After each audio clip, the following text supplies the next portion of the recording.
A teraz trochu z iného súdka, a to doslova. Popíjať kvalitné perlivé víno, kochať sa pohľadom na vinice a pritom počúvať známe hity. Tak si väčšina z nás predstavuje ideálny letný večer. A presne takto sa začalo perlivé leto v známom vinnom parku Elesko v Modre so speváčkou Zdenkou Prednou. Ty smieš zostať na mne závislý, len ak chceš nežiť chvíľu sám. V príjemnom prostredí na terase vínneho parku si mohli ľudia v komornej atmosfére pri dobrom jedle a víne vypočuť známe skladby Zdenky Prednej. Ja sa priznám, že som tu prvýkrát a som veľmi príjemne prekvapená. Je tu krásne vinohrady sú tu a veľmi príjemné prostredie. Mám presne rada takýto štýl, takže čo ma mrzí, že som nestihla okoštovať miestnu kuchyňu, počula som samé chvály. A možno len nevedel, kam má ísť.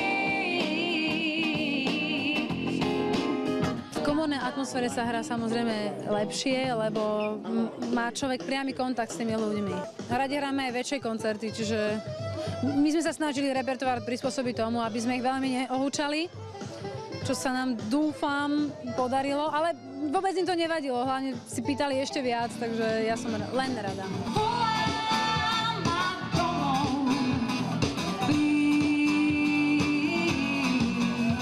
Aký je váš vzťah k letu? Najviac. Pre mňa leto najviac. Ja čakám na leto už od jesene, takže ja som úplne letný typ. A patrí k tomu aj dobrá hudba a terasa a nejaké vínko?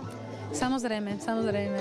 To sa najviac teším, že už sa vyťahnú tie terasy konečne v meste a ľudia sedia vonku a zabávajú sa. Pre milovníkov leta, dobrej hudby a vína si pripravili organizátori aj jedno prekvapenie. Pre fanúšikov, či už Zdenky Prednej alebo ďalších interpretov, ktorých tu budeme mať, sme pripravili limitovanú vlastne edíciu vína s etiketou daného interpreta. Aké je to mať vlastnú etiketu na víne? Ja sa veľmi teším a ešte to viac, že to vlastne kresila moja kamoška Ivana Šateková, ktorá momentálne na materskej, pozdravujem.